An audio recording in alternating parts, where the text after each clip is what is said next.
Olá, querido. Já estamos na lição 7 do trimestre. E o propósito da lição desta semana é mostrar que a vida do cristão não consiste somente em ter sido perdoado dos pecados passados. Consiste também em ser vitorioso sobre os pecados na vida presente. Vamos começar dizendo que Paulo termina o capítulo 5 com este versículo. Veja, diz assim: a lei foi introduzida para que o pecado abundasse, mas quando o pecado abundou, superabundou a graça. Interessante a expressão de Paulo, foi introduzida, a lei foi introduzida. Em grego, significa foi adicionada. Por que se adicionou a lei? Por que foi agregada a lei? Para que abundasse o pecado, diz Paulo. Quer dizer que a lei faz aumentar de tamanho o pecado? Sim, de certa maneira. Como? É simples. Ele te faz olhar o pecado como em realidade o pecado é. A lei. A lei mostra a verdadeira natureza do pecado e da transgressão. Pense, por exemplo, numa lupa e troque a palavra abundar por aumentar. Mas quando o pecado aumentou, a graça aumentou muito mais. Quer dizer, quando você olha através da lente da lei o pecado se vê na sua verdadeira natureza e malignidade. A lei aumenta a realidade do pecado para que nós não duvidemos da sua malignidade. Mas, ao fazer isto, o pecado aumenta a graça, porque a graça de Deus brilha mais intensamente quando o fundo negro do pecado está lá. Por que Deus permitiu que o pecado entrasse no universo? Por quê? Por uma razão. Entre outras, claro. E essa razão é que para que os homens conheçam melhor a graça maravilhosa de Cristo. Agora, para um pouquinho. Não quer dizer que Deus fez entrar o pecado para mostrar sua graça. Não. Mas já que o pecado entrou, Deus tomou essa circunstância para mostrar sua verdadeira e maravilhosa graça. Onde o pecado abundou, sua graça sobreabundou. Onde o pecado cresceu, sua graça transbordou completamente. Isto é, pela graça maravilhosa de Jesus Cristo, não existe pecado que não possa ser perdoado. Lembra o que Jesus disse quando esteve nesta terra? Todo pecado será perdoado ao ser humano. Todo. Não é uma boa notícia.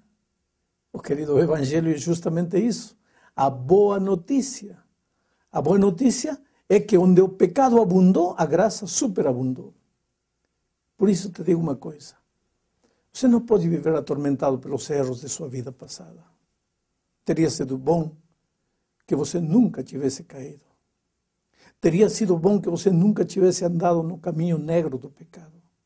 Mas apesar disso, não há motivo para se desesperar. Porque Deus ama você e preparou remédio para o seu mal. Qual é o remédio? O perdão gratuito. A sua graça maravilhosa. Mas agora Paulo pergunta em Romanos 6, 1, o seguinte: o que diremos então? Permaneceremos no pecado para que a graça aumente? Ah, interessante. O apóstolo quer dizer que ninguém pode usar a graça maravilhosa de Cristo como desculpa para continuar vivendo uma vida de pecado. Agora, a partir deste versículo, até o versículo 12 do capítulo 6, Paulo desenvolve um conceito interessante. Ele apresenta o pecado como um mestre que governa seus escravos. Na realidade, a vida de um pobre pecador é uma vida de escravidão. Ele não vive, ele não sonha, ele não vai aonde quer, e sim aonde seu mestre o levar, onde o pecado ordena. O pobre pecador não tem vontade, e se tiver alguma não lhe serve de nada, porque tem que obedecer às ordens de seu patrão, o diabo. Mas Paulo diz que agora que somos cobertos pela graça maravilhosa de Cristo, não somos mais escravos do pecado. Estamos libertos. O homem que obedece ao seu mestre pecado já morreu na hora que você aceitou o Senhor Jesus Cristo. E esse cadáver deve ser enterrado.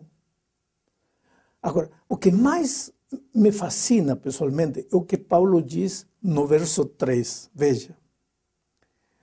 Ou não sabeis que todos quanto fomos batizados em Jesus Cristo, fomos batizados na sua morte? Quer dizer que a morte de Jesus somente vale para aqueles que são batizados. Vejamos isto. O salário do pecado é a morte. E todos nós pecamos e todos nós merecemos morrer. Mas Cristo vem agora e Ele carrega os nossos pecados e morre por eles na cruz do Calvário. Isso é maravilhoso. Mas essa morte de Cristo só vale para aqueles que são batizados. Porque quando somos batizados na sua morte. É isso que Paulo afirma. Depois disto, Paulo continua a desenvolver o seu pensamento de que as pessoas que foram batizadas na morte de Cristo foram ressuscitadas para uma vida nova com Cristo. Assim como Cristo ressuscitou, o pecador que tem sido perdoado tem que ressuscitar para uma vida de vitória, para uma vida nova. Esse novo homem ressuscitado não é mais escravo de Satanás, porque o escravo já morreu, já foi sepultado. A nova criatura está livre, está fora do poder do pecado. Mas isso não significa que o novo cristão não vai enfrentar novas lutas. As lutas, querido, vão acompanhá-lo até o dia da volta de Cristo. Mas isso significa que o diabo já não tem mais poder para exigir nada de você. Olha, o diabo quer demandar alguma coisa que demande obediência do velho homem que está morto e enterrado, mas não do novo homem que é você, libertado pelo poder maravilhoso de Jesus. Isto nos leva ao segundo ponto da lição. O versículo 12 diz o seguinte: não reine, portanto, o pecado em vosso corpo mortal, para lhe obedecerdes em suas concupiscências. Não reine, entendeu? Enquanto você não conhecia Jesus, o pecado te dominava, controlava a tua vida por completo. Mas ao ser justificado, já dissemos várias vezes, Deus olha para você como se você fosse o próprio Senhor Jesus Cristo. Porque a justiça de Jesus foi transferida para você. A pureza, a santidade de Jesus também. Portanto, que comunhão pode existir entre a luz e as trevas? Entre a justiça e a injustiça? Você está livre. Você é a própria justiça de Jesus. Isso é o que Paulo diz em 2 Coríntios, capítulo 5, versículo 21. Diz assim: aquele que não conheceu pecado, Deus o fez pecado por nós, para que nele fôssemos feitos justiça de Deus.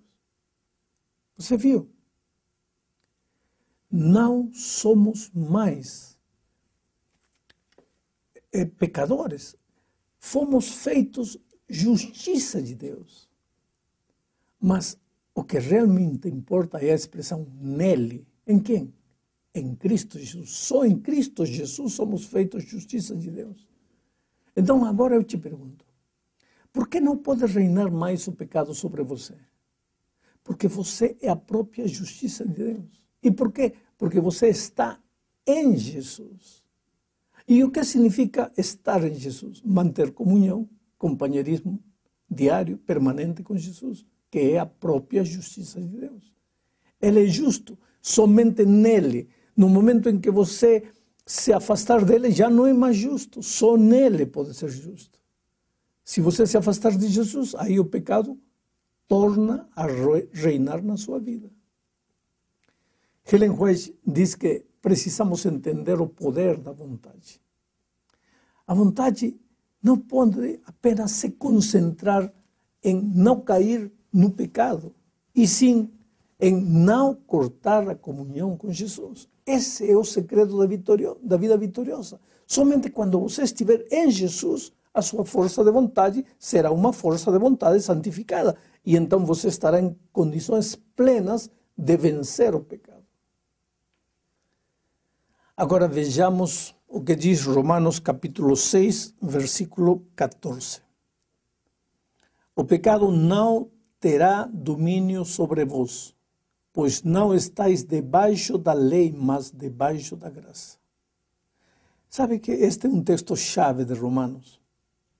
É também um texto muito usado por cristãos sinceros, que acreditam que não se deve mais guardar o sábado porque foi abolido na cruz.